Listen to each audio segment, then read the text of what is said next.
on Sports 56. Here is your host, the voice of the Tigers, Wolo. Look up on the wall. There on the wall. It was a Masters to remember. And we will discuss extensively. TJ Reeves will join us at 10:10, just a little bit here. We'll break down some of that. I'm going to break it down myself. The Grizzlies played the bench against Dallas. That was all they needed. They wiped out the Mavericks, and they are now set for the play-in. Today, the House settlement may take place out in California. That will have ramifications across the college sports world. We will discuss our final time to chat this year with the Hall of Famer from the Sporting News, Mike DeCourcy, and then we'll end our Mondays, as we shall, through the entirety of the golf season with the guru, the best teacher around, who's been doing it for 45 or 50 years. That's Ted Butler. He joins us in the final segment. How many times did Rory McIlroy blow it yesterday? It's incredible, his resilience. So he started off with a double at one. You think, okay, he can't do it. He just, this Masters thing, there's too much pressure. He's trying to get the career Grand Slam. You know, there's only 5 guys that have done that. Gene Sarazen, Ben Hogan, Gary Player, Jack Nicklaus, Tiger Woods. That's a pretty exclusive club. Not even Arnold Palmer is in that club. So it's been for literally 11 years, 11 straight tries for him to win the Masters, to win the Grand Slam, because in 14 he already had 3 in the books. Then he picked up a 4th, but he hadn't gotten to Augusta and won that. The weight, even he admitted, was too much. He was trembling when he got to 1. He said he was more nervous there than he'd ever been as a pro, and it showed. Then he takes a 4-stroke lead, the hole that killed him a few years ago when he had a big lead, number 10. He birdies the hole. He's at 14 under. He's got a 4-stroke lead on everybody. And the guy he's playing with, DeChambeau's gone the other way. What does he do? He almost hits it in the water after a poor tee shot. Then he's saved by the golf gods. He's got a really, actually easy up and down for him.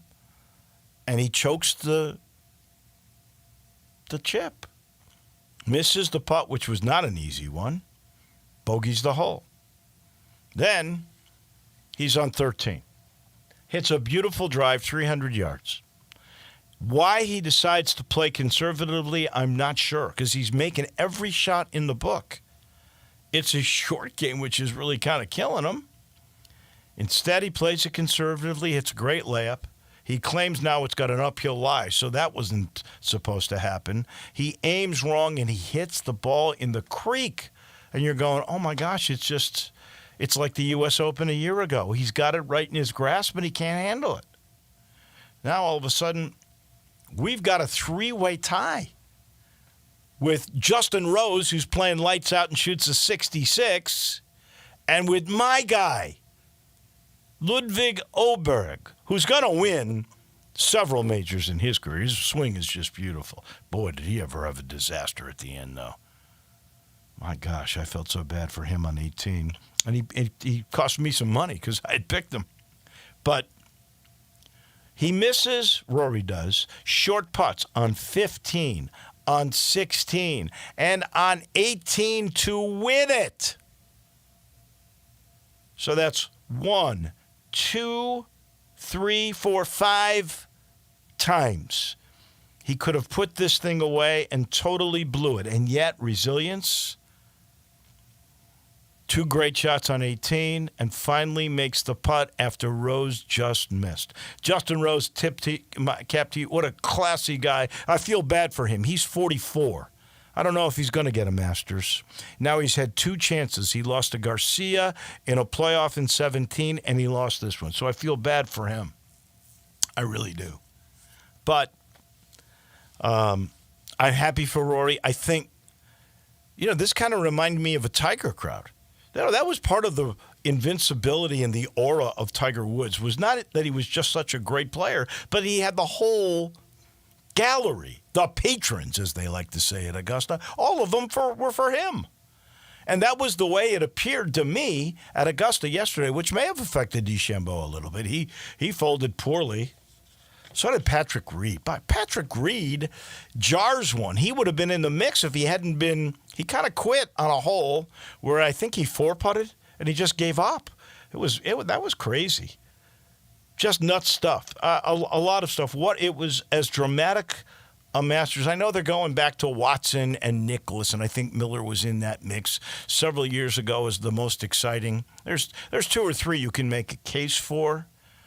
With the Masters and excitement. But this one goes down as one of the great ones, and we'll get the thoughts of Ted Butler on all of that. The Grizzlies. They finished the year 48-34, which, if you think about it, that is the 8th best record that the Grizzlies have had since they moved to Memphis. That's 23 years. That's the 8th best. So it's top third, right? That's right.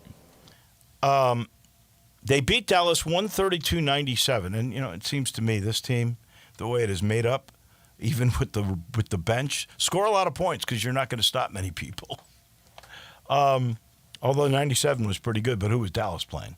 Here was the starting lineup: G.G. Jackson, who didn't play so good; Lamar Stevens, who played out of his rear end. He had 31 points and 6 rebounds. Marvin Bagley, oh my, a double-double for Mr. Bagley, 25 and 12. You think he'll be here next year? I wouldn't think so. I don't either. Cam Spencer, 23 points, 7 assists. I like Cam Spencer. He'll be here next year. He's here at a low rate. Jay Huff, he had 26 and 6 off the bench. Yuki, 12 points, 5 rebounds, 5 assists, few threes in there, and a lot of flash. One of the 5 assists was a no-look over his head backwards, in stride to Marvin Bagley for a layup. Can you believe that? One of the best passes I've seen all season. I am with you there. That was really great. And the crowd just loves the little guy from Japan. That was a lot of fun. But what a weird starting lineup, huh? Vince Williams was in that starting lineup. He played pretty solid. So the Grizzlies are the 8th seed. They will play tomorrow night. We'll have to stay up late to watch on TNT the Warriors and the Grizzlies. I hope it's as good a game as it was a few weeks ago at FedEx Forum. In that game, of course, Butler had 24, but the big thing was, 52 that you got out of Steph Curry? If Curry gets 52, I think actually Butler had 27 because I think they had 79 points combined. If they do that, there's no way Memphis is going to win. They're going to have to play better defense than that. So if they win on Tuesday, they then would play the Houston Rockets. That would be the 2 versus the 7. If they lose, they will host on Friday either Sacramento or Dallas again. Of course, Dallas would play their stars in the play-in for the right to play the Oklahoma City Thunder. So the setup is already there in the West. The Lakers and Minnesota, the 3-6. The Denver Nuggets and the Clippers are the 4 and the 5. And in the East, you've got the play-in of Atlanta and at Orlando, Miami at Chicago, and that'll all sort out. Cleveland and Boston, they are the teams that await 2 of those teams. And then the Knicks are 3 against Detroit, the surprise team of the year, and Indy number 4 against Milwaukee. So all of that is pretty exciting. Couple of Tiger notes. Ashton Hardaway, The coach's son is coming back. Remember, he was here, had that big game. He had 17 against Michigan down in the Bahamas, and then never really did that much after that. I believe he's lost some weight. They say he's a little more athletic and quicker and stronger. I hope so. He wanted to come back. He was at St. Mary's last year where it didn't work out so well. And the Tigers have added New Orleans. I think that's a bye game to their schedule, and that makes a lot of sense because you know who the AD at New Orleans was for a long time? Mr. Tim Duncan. Tim Duncan, who's over basketball operations. So that is good. They're still waiting, by the way, to hear word because this is a recruiting tool tournament. The Vegas tournament, and I can't. They have 8 teams at this, like they do at Maui. Do you know? I think so. Elijah? Yeah. The difference is there's $1 million that goes to the winner of this tournament, and it's shared by the players. It's an NIL tournament. So they're hoping to get into that because that becomes a recruiting tool. Oh, you could win your share of $1 million if you go to Vegas. So that is how we set this all up as I sit in the Family Leisure Studios. And a reminder to go see Billy or go see Lindsay because it's pool time and they're already booking the installs. And you can do that right now. And if you buy right now, you could get your installation for free. Or just say Sports56. And the pools, starting at $19.99, that's the installed price. If you go right now, the liners start at $2.99, and all the pool accessories like chemicals, they are 20% off. So get there while you can. Family Leisure, where family and fun all come together. Augusta National was as dramatic as we've ever seen it. We go down to Tampa. TJ Reeves, our reporter extraordinaire. Is that what I am today? Well, yeah. You have many roles, so I just I probably have too many. It's like rounding up. I just kind of throw it all in there. You fresh off your trip to San Antonio, just like we all love. We got right after the Final Four, we got Augusta that starts 3 days later. And this was, by some accounts, as good as it gets in Augusta, Georgia. It was phenomenal. It's great to be with you on all fronts whenever you and I can get together. And now that I'm done with the Bet US basketball show that's on at the same time as your show in Memphis, I look forward to being with you many more times here over the spring and the summer. And you and I, full disclosure, are in the bag for this event. I realize not everybody's a golf fan and gets it, but you've done a tremendous job throughout your career of talking golf and having golf-related people on. You've been to Augusta. I've been to Augusta. Again, there are events like this that transcend even just being a casual fan. You're gonna engage. The same thing with the Kentucky Derby if it's exciting, or the Indianapolis 500, or we all get into the Olympics, etc. How can you be a sports fan and not have been glued to the drama of, is this guy going to choke away the green jacket again, and maybe for the last time, the final best time? You can't say for sure, but when he put that ball in the water on 13, true confession time, Wolo, on Wolo and Friends, did you not think that Rory was going to fall apart? I did. At that point. No, I did. When he put the wedge in. I will tell you, I started the show and I counted 5 different times he tried to blow it, starting with his nerves at 1 double there. Yep. The way he played number 11 after he had taken a 4-stroke lead and birdied the nemesis hole from the past, number 10. He was lucky he wasn't in the water. Then That's right. He choked the chip shot. Then he missed 3 short putts, 15 for an eagle, 16 for a birdie, and 18 to win it. 5 different times he choked it away, yet he figured out how to hit some unbelievable shots, like at 15 and like both times at 18. Yeah, he benefited and take nothing away from the win. And what genuine emotion. I mean, you're talking about a guy with easily hundreds of millions, if not $500 million of dollars in income on and off the course with everything that he's involved in. It's funny you say that. I looked up his net worth today. Yep. It's $170 million is what. Well, I would bet it's much more than that with all of the different ventures that he's involved with. We're not talking about career earnings. Right. We're not talking about. Money can't buy what you saw yesterday. That's and true. how much that meant to him. He couldn't buy it with $1 million. He couldn't buy it with $10 million, which he has. Is the point. You saw how much it meant.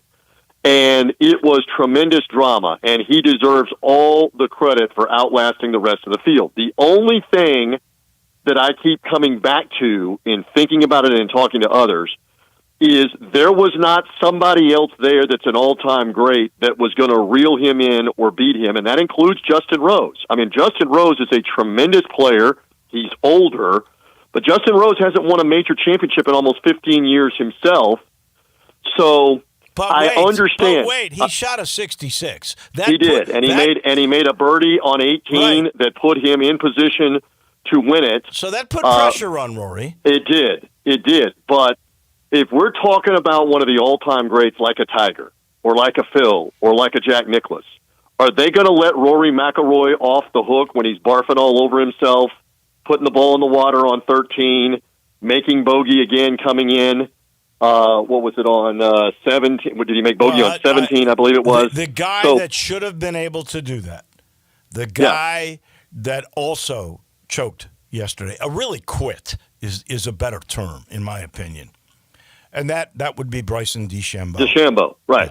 Yeah. DeChambeau was just hard to figure out for the final 2 days because he had short iron in his hand over and over again and couldn't figure out distance, couldn't figure out wind, and it got between his ears, and it was a mess. Yeah, well, he claims now he's getting new clubs. Well, I guess so. Make some kind of excuse. Right. I also like the comments after about whether he had any interaction with Rory, and he said, no, he never spoke to me. He said, I didn't get a word off of him edgewise the entire day. I was surprised at that, honestly. I guess he got iced out. Anyway, look, phenomenal finish. But again, I come back to that, he had a chance to put the thing away on 18 before there's ever a sudden death, and he gagged. He missed it, and it forced a playoff. And we saw him in Bryson's win at Pinehurst falter, and Bryson beat him for the United States Open in that one. It did not happen. That was just on last Sunday. year. That was just last correct. year, wasn't it? So, correct. And that's really what I kind of thought we would see here, would be back and forth between two terrific players. And DeChambeau just didn't live up to the billing. And he screwed up plenty of shots and choked away opportunities as well. Oh, yeah. At the end. Still, this is an amazing, memorable moment. Maybe I'm just too nostalgic. You and I are older. Nothing is ever touching Jack Nicklaus 86, which I went back and looked, where Nicklaus came from 4 shots behind over the course of 5 holes to overtake Seve and Greg Norman, who are both Hall of Famers that were in front of him. And the roars and the lure of him being 46 years old and that coming out of nowhere. Right. Basically, by the way, he shot 29 on the back 9. He made 7 birdies and an eagle on the 9 holes on the back 9. That is incredible. That is the standard, the moment. The other one they referred to had Nicholas Watson, and I want to say Johnny Miller. Weiskopf and Johnny Miller. Weiskopf, yeah, that's right. And that was the 50th. That was the 50th anniversary yesterday of 1975, where Nicklaus made the long birdie on 16 and made another birdie on 18, and then both Weiskopf and Miller had birdie putts on 18 to force a sudden death playoff, and both missed. Right. That was 1975. And then on 16, yesterday, they did not have it in the traditional Sunday spot. They put They put it where Nicklaus put it on the kind of in the back top 79, middle. Right? And so I mean, you had the drama, you had the roars. It was great theater. The Augusta patrons, as they called them, not the fans, the people, they were chanting Rory, Rory, Rory. I mean, it was Hollywood stuff. Yeah. CBS will probably end up getting a sports Emmy for the live broadcast of that a year from now because of the way they set the story up and the drama that unfolded. So all of that is great. No, they did a great job. I'm not as big. I know you got to go in a second. I'm not as big on Prisoner of the Moment that's the greatest ever. It's great. It's memorable. We'll talk about it a decade from now. We'll talk about it for a while. I'm just too nostalgic about Nicklaus in 86. I'm nostalgic about Tiger and his playoff win over Chris DeMarco 20 years ago or now. Fun fact, because they kept showing it this weekend with the chip in on the side of 16, where Tiger took the lead at that point against Chris DeMarco head-to-head in 2005 for the green jacket. Tiger bogeyed the 17th and bogeyed the 18th after that to force the playoff that he eventually won. He was up 2, so nobody ever remembers that. No. That's a great... In your life, have you ever seen this with the ball hanging on the lip he bogeyed the next 2 holes and almost gave it away, and how the story might have been different. But Since you anyway, bring that nonetheless, fun to watch. Since you bring that up, Vern Lundquist will be in Memphis. He's the AutoZone Liberty Bowl's Distinguished Citizen Award winner, so he's going to be in town. He'll speak in August. That's awesome. Since you mentioned Tiger, here's one thing, and all those chants of Rory, put those two together. I've said this before. It is such. First off, Tiger intimidated people just because he could hit it further and he was such a winner, right? And I don't think he was real talkative, much like Rory might have been yesterday. And I don't know how those two, DeChambeau and he, get along after really, you hate to say it, but McIlroy gave DeChambeau a U.S. Open. He had 2 short putts that would have won the tournament. He missed them both. Anyway, Tiger had the crowd. Everybody at Augusta was for Tiger. All the patrons. Well, it was similar yesterday. It was similar Saturday and yesterday. That's my point, is that Rory, I think, had the crowd, and I wonder if that wasn't an intimidating factor. I think it helped him. Yeah. Yes, and I agree with you. And I think it helped him a lot, especially when he had made the mistakes coming to 18, that they were chanting his name as he came up to 18. And it was tough for him to hold it all together. But, again, great theater. I realize not everybody's a golf fan. This is not the NFL. This is not major college football and basketball, which you talk about so much and everybody's the most interested in. But, I mean, if you're a sports fan, how are you not gravitating to something like that? So, Great conversation. Yeah. It's definitely one of the greatest finishes in Masters history just because of the magnitude of him now having the career Grand Slam. Well, There's no disputing it. You had a 3-way tie with, 4 or 5 holes to go. So correct. That made it dramatic. All right, real quick, one last thing, NFL story. 3 youngish referees who made a wild card game last year and blew it in the wild card game were fired for accountability. Wow, the NFL is tough. They took 3 young guys that were good enough to get into a playoff game, and they fired them for not doing a good job. Yeah, we got to start having more accountability in all of this, including demoting Trey Blake, one of the referees, now back to being an umpire. And the only thing that I have heard is, when I talk to a couple of different people about this, is egregious errors, repeatedly out of position, egregious errors, and they can't defend it anymore. And so they're going to start setting the tone with the other referees. We are supervising you. We are sending you video of plays you've missed. And sooner or later, whether you're talking about, boss-employee relationship, parenting, or whatever, the boom is going to get lowered, Wolo. Wow. And the boom got lowered on a few of them. It did. So we'll see what the NFL does. It's truly interesting, that is for sure. TJ, your usual slot will be 10:25 on Mondays. I look forward to the continuation. Yep, you got it. All right, be well, my friend. Happy Monday in the River City. And you always deserve a green jacket in my book. Oh, my Be gosh. well. We'll Thank talk you. soon. Thank you much. That's TJ Reeves down in Tampa as we know spring and summer are completely underway with our new lineup. This portion of the show brought to you by the good folks at Southern Security. That's your home team credit union, and they've been around for about 76 years now, and all they do is make sure your world is better. I'm serious. If you need to refinance an auto loan because you need cash, Southern Security will give you that money and have no payment for you for 60 days. Southern Security will finance up to 115% of the current value of your vehicle. That is for up to 72 months. So to find out how you can put more cash in your pocket, you can call a member service team guy at 901-452-7900. Yes, you actually talk to a human being, or you can do it the more modern way. Go to the website at southernsecurity.org. Southern Security, they're proud supporters of the Tigers athletics and of 901 Women. They're your home team credit union. Southern Security, federally insured by NCUA. We take a break. When we come back, we'll head to Pittsburgh. And our friend Mike DeCourcy from the Sporting News. It's the farewell edition of Mike for this year, and it comes your way next. Be sure to follow us at Sports56 WHBQ on Twitter, Facebook, Instagram, and YouTube to watch live video of our shows. Stay up to date with station events and have chances to win prizes. Don't miss out on anything that's going on. Follow us at Sports56 WHBQ.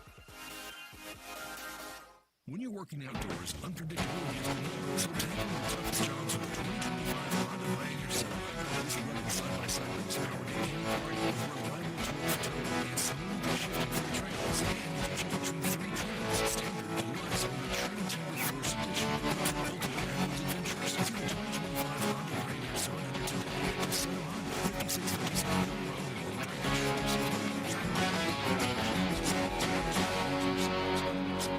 5657 Mill Road or You know what's better than a limited time deal? An unlimited time deal. That's why the Wendy's $5 Biggie Bag with a Junior Bacon Cheeseburger, 4-piece nugs, Junior Hot and Crispy Fries, and small soft drink is available all the time. Because the best time for fresh, never frozen beef and Applewood smoked bacon is all the time. Duh. I feel like I'm repeating myself a lot. For the best deal of all time, gotta be Wendy's. Limited time does not mean forever. U.S. price and participation may vary. Prices may be higher in Alaska, Hawaii, and California and via third-party delivery. Fresh beef available in the contiguous U.S., Alaska, and Canada. Hi, this is Troy Five Ash, owner of Five Ash Roofing. Did you know there are so many roofing companies in Memphis that I don't even know them all? So that begs the question, which one should you choose? So I thought I'd give you a little background about me. My grandfather was a World War II Marine. My father worked for the University of Memphis for nearly 30 years. My mother, a pianist at Raleigh Baptist Church. Seems like forever. I went to Brownsville Road, Craigmont, and Bartlett High School, class of 81. We support the local school systems, youth athletics, and believe in what St. Jude and Le Bonheur stand for. I'm a Tiger and Grizz fan. The point? Memphis is my home. Five Ash Roofing will be around if you ever have a problem with the service we provide. Five Ash Roofing, fair, honest, and ethical, with deep local ties in our community. 367-0050 or memphisroofer.com. Five Ash Roofing is what we do. We're here for you. Kubota Orange Days are here, so come see them Saturday, April 26th for food, fun, and a lot of Kubota Orange. From America's #1 selling compact tractor to zero-turn mowers and personal RTVs, get your perfect bet. Now through June 30th, get 0 down, 0% APR for 84 months on select compact tractors. See the details at KubotaOrangeDays.com. Kubota Orange Days, Saturday, April 26th from 8 a.m. to 2 p.m. with Sports 56 and Fat Larry's Barbecue from 11 to 1. At First Choice, Farm and Lawn, number 701, Highway 64 in Keys. Listen each and every Sunday morning at 11 to join Ottawa Presbyterian Church for worship. Ottawa is a PCUSA church in downtown Memphis.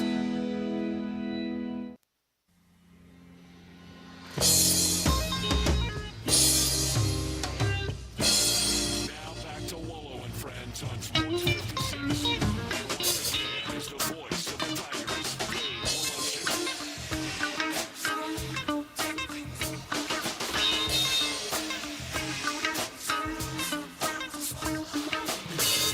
We welcome you back in. Looking forward to chatting with our friend Mike DeCourcy as we try to hook up with him in Pittsburgh. Mike brought to you in part by the Spirit Shop. Weekend's over. I know you want to stock up. There's no better place than to go to 4848 Poplar. That's Poplar in St. Nick, right down from Clark Tower. It's that little log cabin you've seen a million times. And you walk in there, you'll see not only an amazing amount of product, because you can't believe in that little space they could get that much, but you'll see and get an education, because he will tell you why this is a rare bourbon, why this is a unique tequila, why this vodka that's flavored is different from the other one. He'll give you the up-and-coming wines that may be on your way. If you need a rub for a rim for a craft cocktail, he's got it. He's got every accessory known to man, all the local beers and IPAs. He's got it all. All you got to do is get there, and it's right in the heart of East Memphis. So as it's time to stock up, go see Eddie. Tell him we sent you to the Spirit Shop. Let's head our way to Pittsburgh and the Hall of Famer, Mike DeCourcy. So we've got it in the books. Florida's the national champions. The SEC had an amazing year. But what will be the best storylines, Mike, for next year? Well, I think that I think probably the first storyline that comes up, although we won't have it settled until March, is the Cinderella story. Right. Because everybody's going to be waiting for that. How is it going to play out? Because we had a year in which there were few upsets, and so nothing in college sports happens in a vacuum. And nothing in college sports that happens isn't automatically a trend, Dave. You have to know that by now.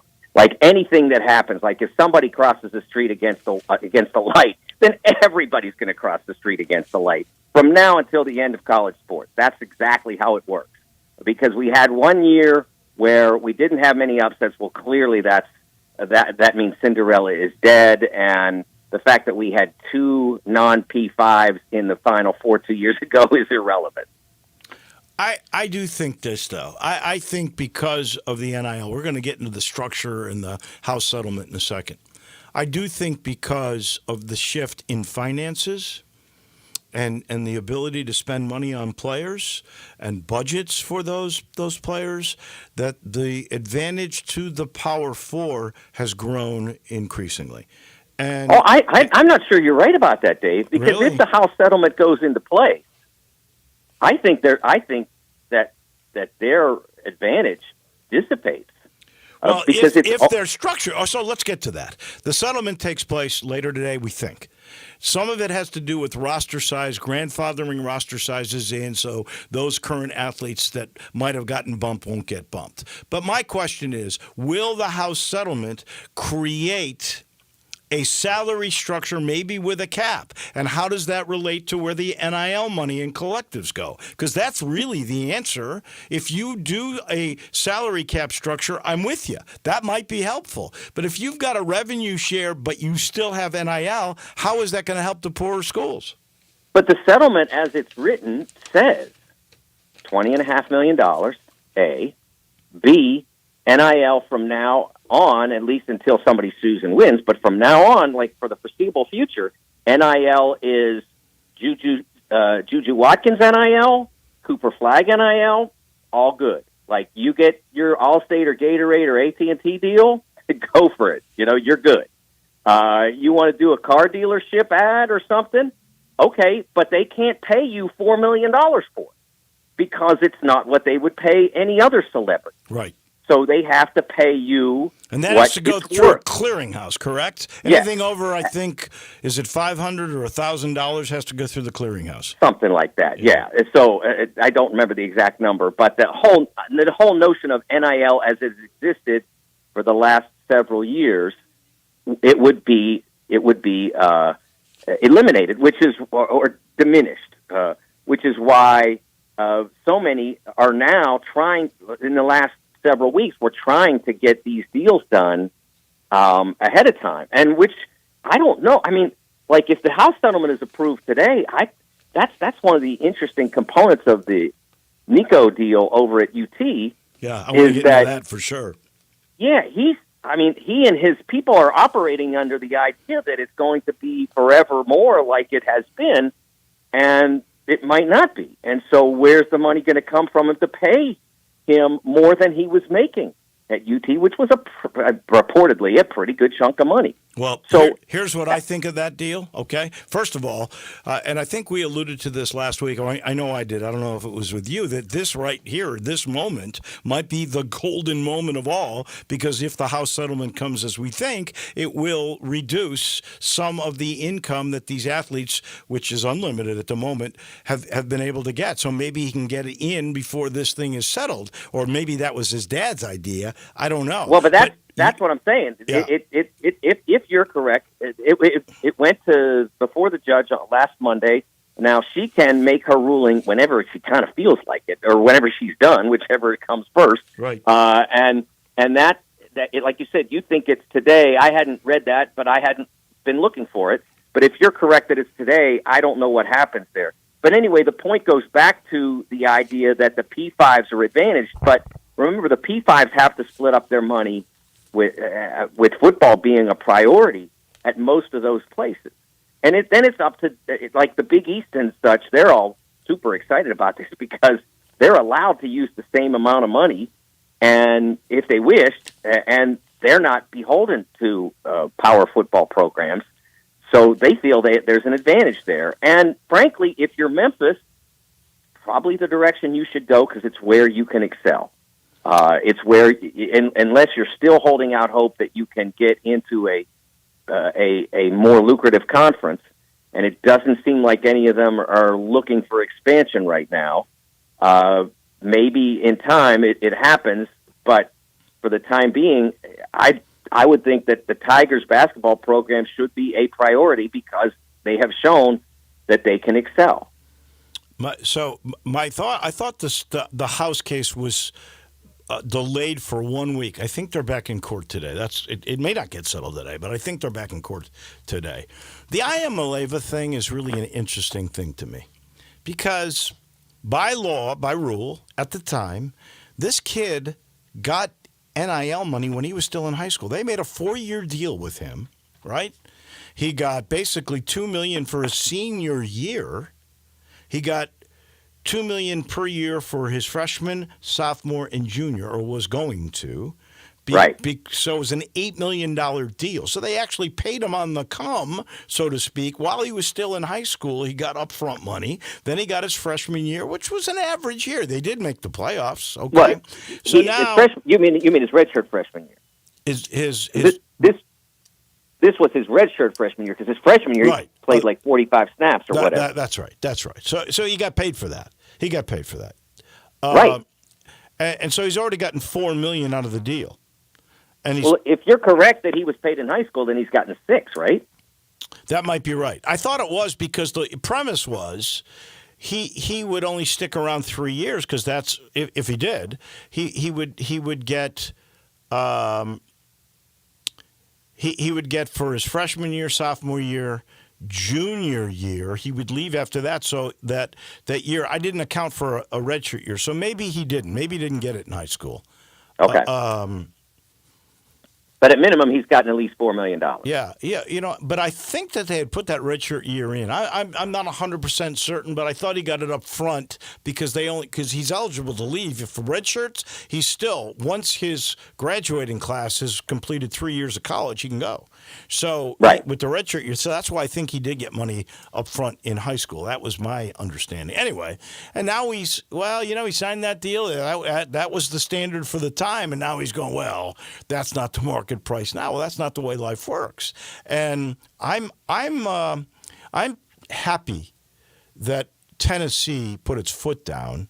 I'm all for players making money. Don't get me wrong. But there is something about commitment and loyalty, and that seems to be totally missing here. Well, I think that as long as Tennessee had continued to show loyalty to him, then yes, and they had. I mean, they made him their starting quarterback as expected, and he played that full year as starting quarterback as expected, and he was going through the spring as starting quarterback as expected. So there was nothing that they did that ran counter to what their commitment to him had been.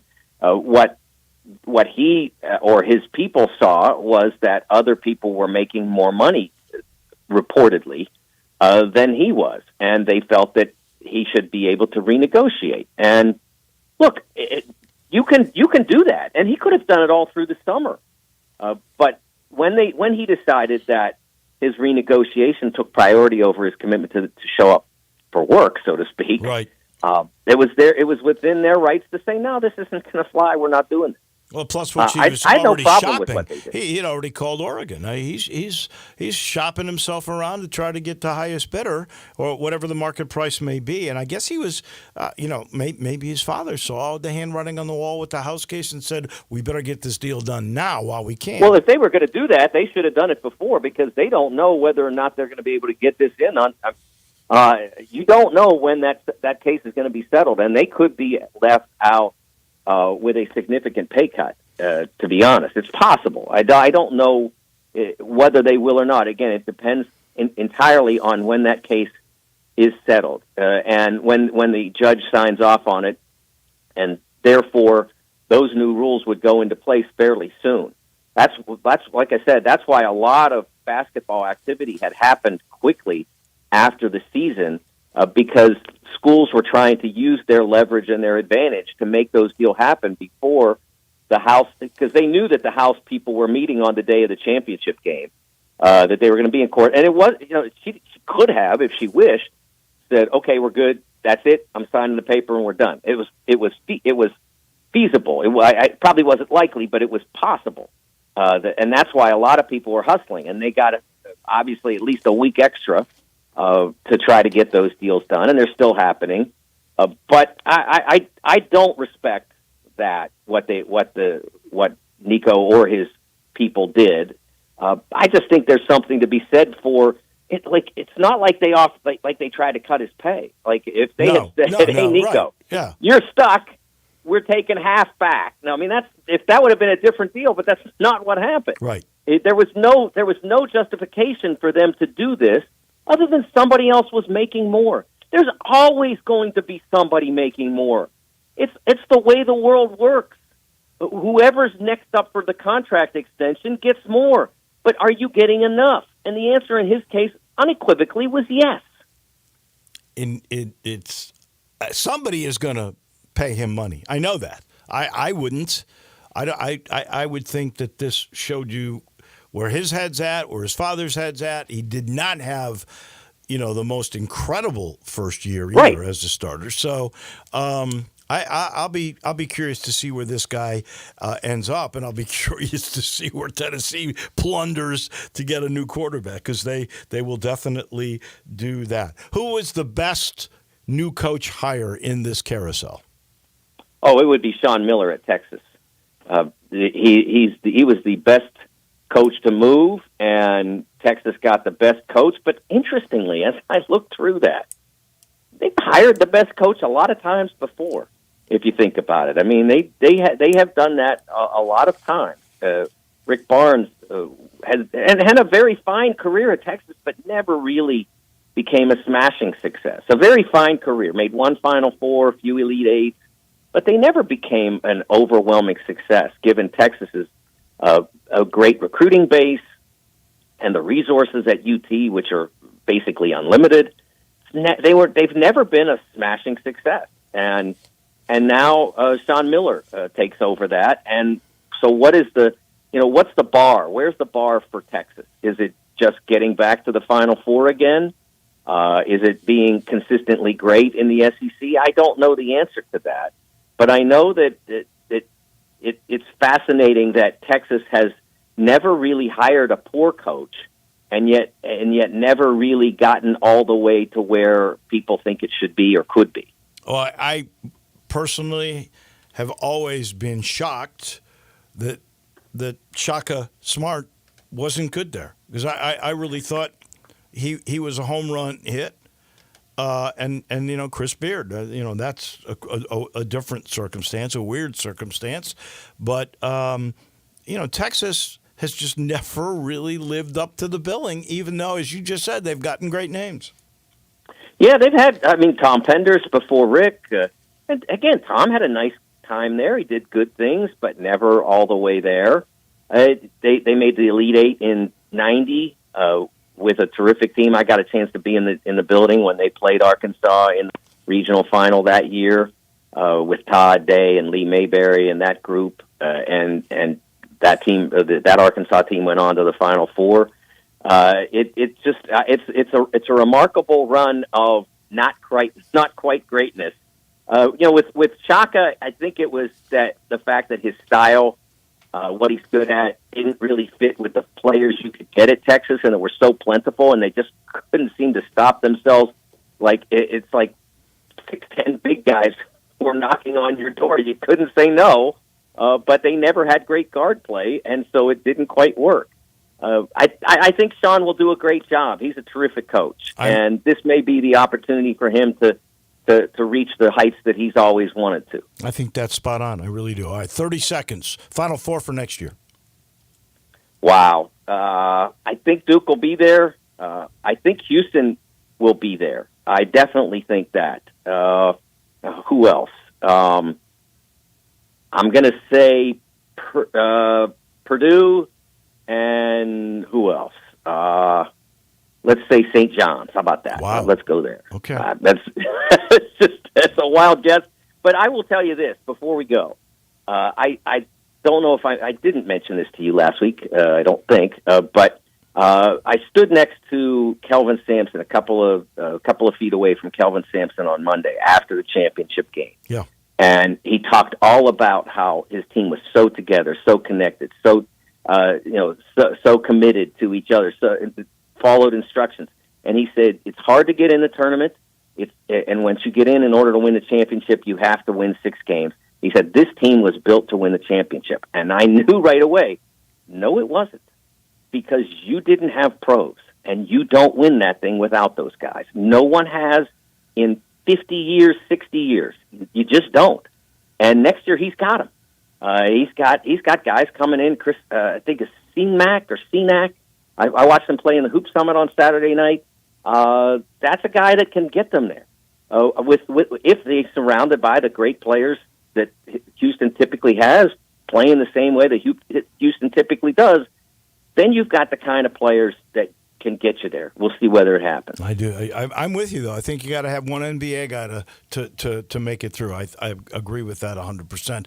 I always agree with you anyway, Mike DeCourcy. Always a pleasure. We shall chat again in October.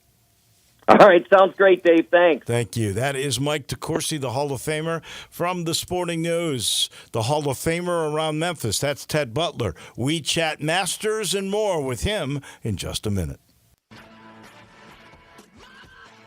Start your day with Sports 56 Mornings with Greg Gaston and Eli Savoy. Weekday mornings from 7 to 10, right here on Sports 56 and 98.5 FM.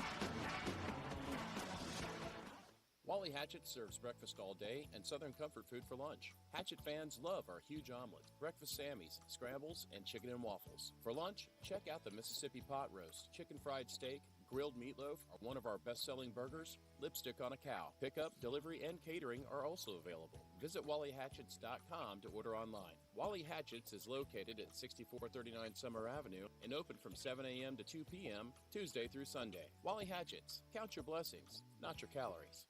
Rick's Powder Coating for a beautiful finish every time. Rick's Powder Coating specializes in automotive, ornamental, residential, and industrial coating.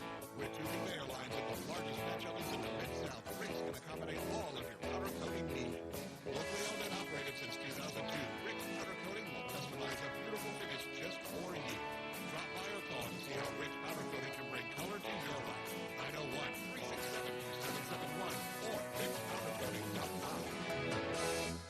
It's the Freedom of Choice pricing program, Ram Truck Month and Jeep Celebration all in one at Gossett Chrysler Dodge Jeep Ram Fiat on the Pike. 2025 Compass Latitude 4x4, $49.69 off MSRP at $24,796 with Jeep Select Terrain System. Go from snow, sand, and mud. 2024 Dodge Hornet RT all-wheel drive, $12,673 off, or $397 a month with a turbocharged 2.0-liter engine standard. One of the most powerful SUVs in its class, or 0% for 72 months is available. 2025 Ram 1500 Tradesman Crew Cab with best-in-class payload capacity, now $13,335 off MSRP, or 1.9 for 72 is available. So drive past the rest and come to the best. Gossett Chrysler Jeep Dodge Ram Fiat online at GossettMotorCars.net. If you want it, we got it at Gossett Motor Cars.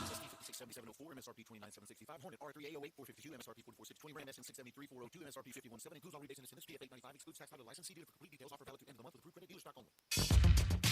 Now back to Wolo and Friends on Sports 56.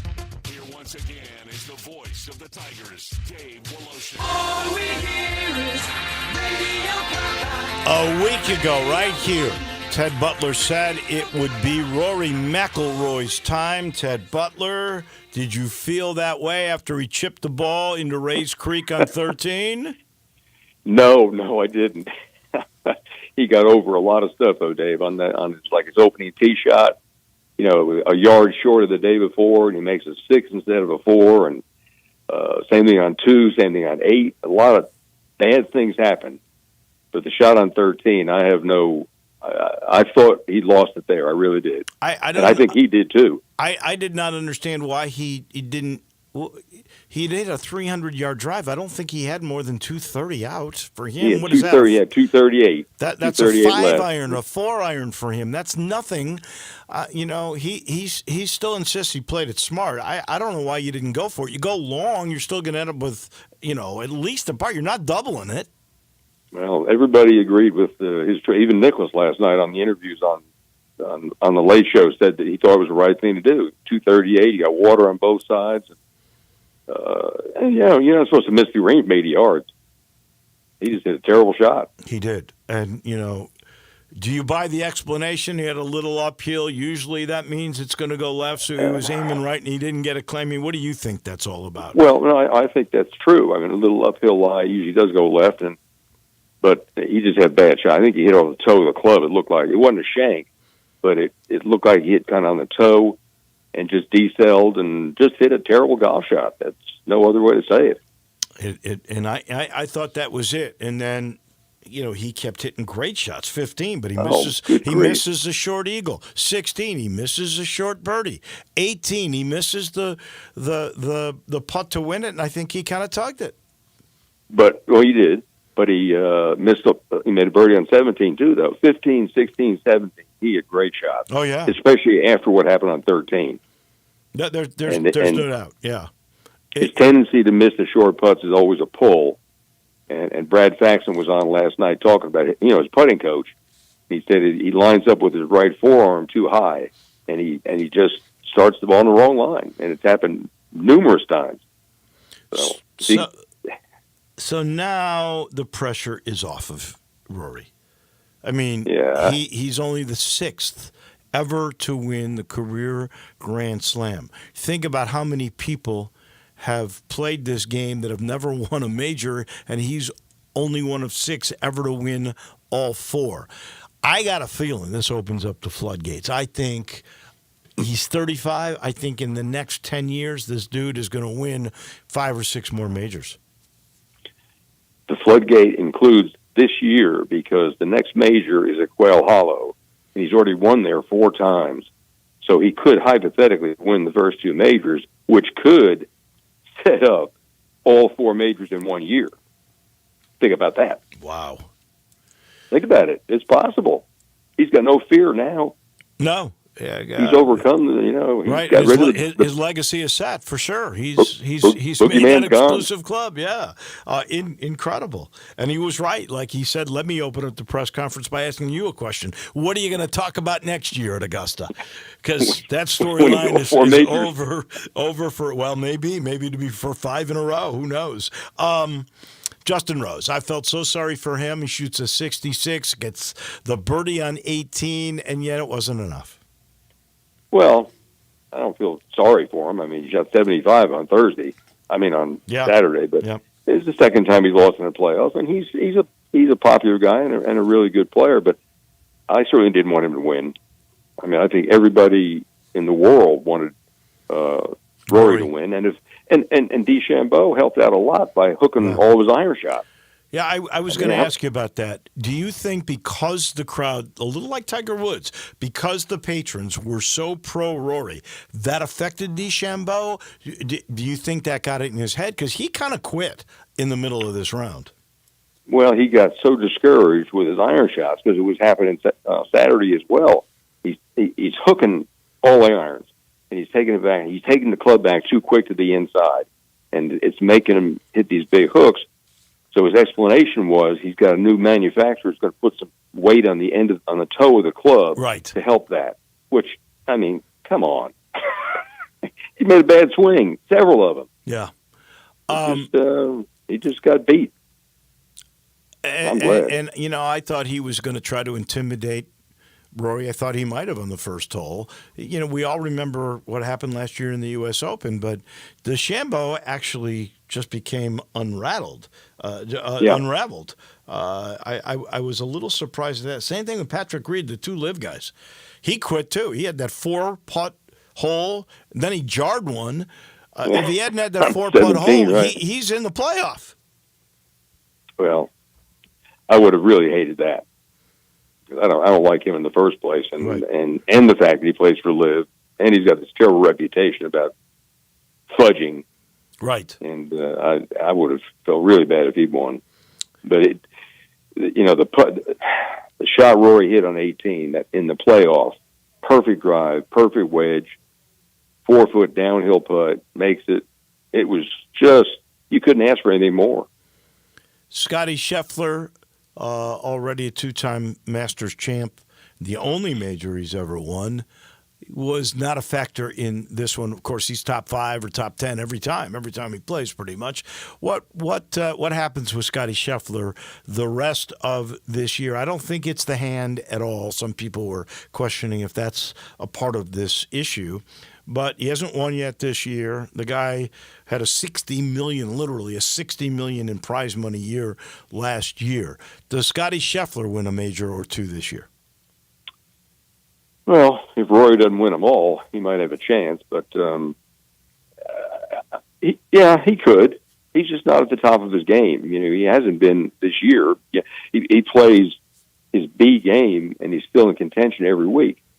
He's a great player, and he continues to miss putts. That he could win by 3 or 4 strokes if he just putt better. But he's a little strange with him. But no telling now. The gates are open. Right. Where do you put Ludwig Åberg, who I really thought going in had a chance to win this week? He had a great finish last year. Only the 3rd time he's playing in this tournament. And, man, did he just self-destruct on 18. That was really 17 and 18. Well, and he missed putts the whole round, too. I mean, he had a putt for birdie on seemingly every hole. And they didn't make hardly anything. He was still like 9 under with 2-3 holes to go, and then had a terrible finish. Same he did last year. Oh, I know.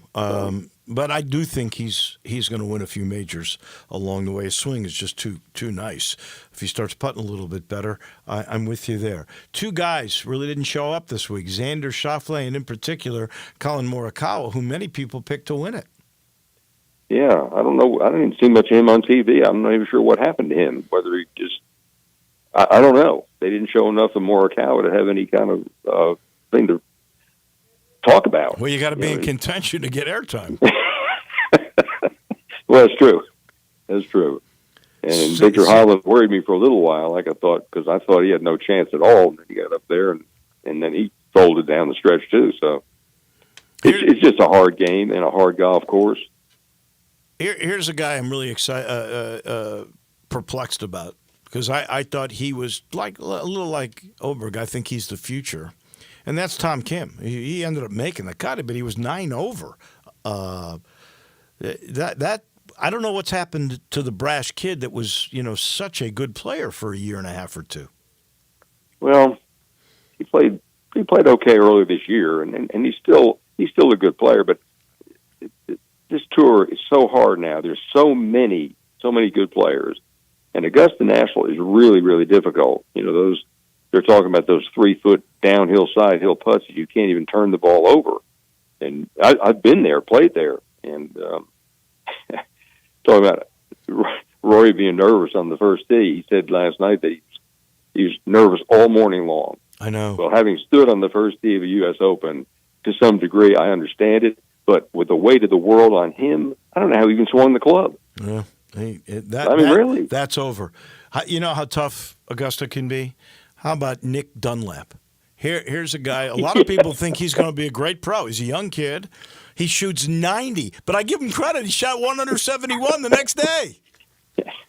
Right. 19 right. shots. He's a great player. Yeah. Oh man, I tell you, it can wear on you. I tip my cap to Longer and to Couples. They almost made the cut at their age. Longer's amazing. Right. Yes, he is. He just can't hit it as far anymore at 67. Yeah. I can relate to that too. As days go on, but he's still a heck of a player. Put him on a 6,500-yard golf course, and he can compete everywhere. Well, the first major's in the books, and it was as good as I can remember, and it's just fun to reminisce with you and text back and forth with you. And we got a regular tour stop next week. We'll talk about that then. Now, just think about Quail Hollow now, because he's won 4 times. That's where the PGA's going. I hear you. Just think about it. Every time you think you got Rory figured out, though, it just doesn't seem to pan out. But we'll see. We will see. But it's different this time. The monkey's off his back. I agree with that. It is different this time. I agree with that 100%. Thank you, my friend. We'll talk next Monday. Okay, Dave. That's our golf guru. That is Ted Butler. He's brought to you by Miramichi. Good news! Miramichi had bad flooding from the torrential rains we had Thursday, Friday, Saturday, Sunday last week. And so they couldn't open up this weekend, but they are open. The back nine is open on Thursday. They hope to have the complete golf course open. But go enjoy that back nine because there's none like it in Memphis. It's a walk through the woods with a meandering stream. My gosh, it's beautiful, and it can be very tough. Or if you want to move up tee boxes, you can make it just fun. It's so gorgeous. It's the complete golf experience, not far. It's in Woodstock. It's not all the way to Millington, 25 minutes from my driveway in East Memphis. Miramichi, it's open today. The back nine is open. On Thursday, it'll be completely open. Go see Cheryl. Tell them we sent you. You're going to enjoy the complete golf experience, including the service in the clubhouse at Miramichi. That'll do it for us tomorrow. Jonah Dillon is going to join us. He becomes a regular. Of course, we'll talk some baseball. We'll have medals that we didn't do today in our first segment tomorrow. Johnny Radio is right around the corner. Have a great day, everyone.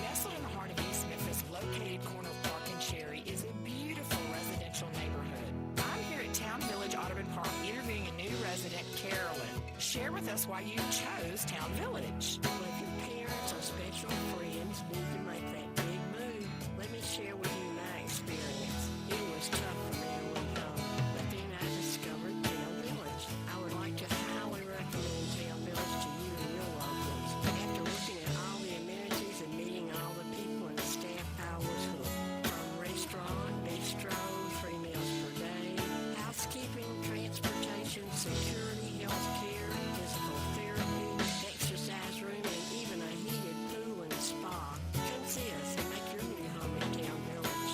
Visit us and call Daniel at Town Village Audubon Park at 901-374-7342. There's no place like home, Town Village.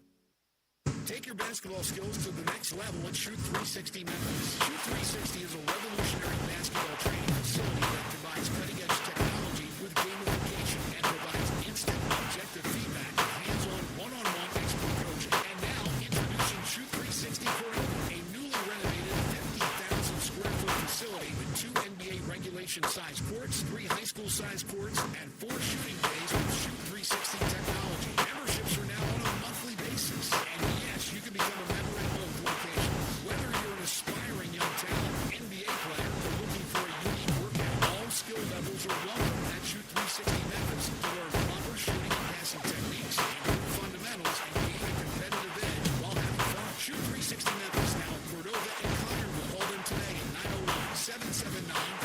901-779-3176. That's 901-779-3176. The future of basketball training is here. Shoot 360 Memphis. You're hungry for quick meat plus the family that has been feeding Memphis since 1967. Charlie Hogan. Triangle Meat Company. Crust Triangle Meat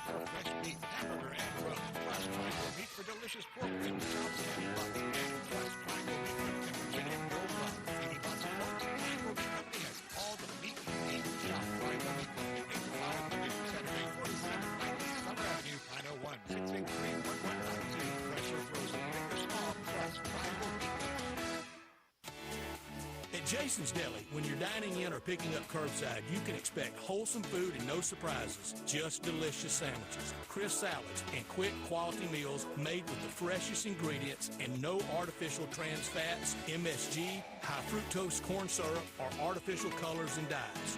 Around here, a lot of thought goes into what we put into our food and what we take out of it, because you're not just taking a bite, you're getting a taste of who we are. New items are constantly being created to expand our menu for all tastes and special diets with vegan and gluten-free options available. Convenience and on-time delivery you can count on. It's just a click away at jasonsdeli.com, so whether you need to feed 5 people or 5,000, the team at Jason's Deli, they have the credentials and the commitment to keep you satisfied. Freshness is nearby at Jason's Deli with locations at Ridgeway in the Park Place Center, Poplar and Highland, Germantown Road in Cordova, and on Goodman Road in Olive Branch. Jason's Deli. It's wholesome food and no surprises. 56 WHBQ Memphis and W253DF Memphis with Brett Mooresworthy and Bryant Dacus. Weekday afternoons from 3 to 6.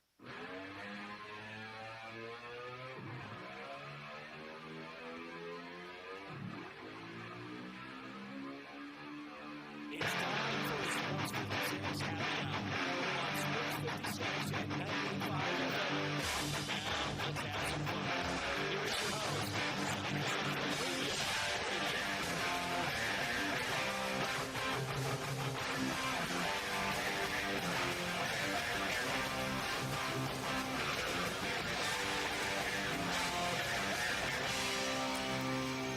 Yo, yo, yo, yo. Welcome into a little Sports 56 Happy Hour. I'm your buddy Johnny Radio. Happy Motorboat Monday.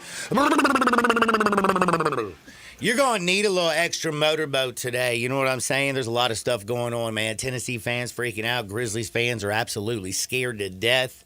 The Masters is come and gone.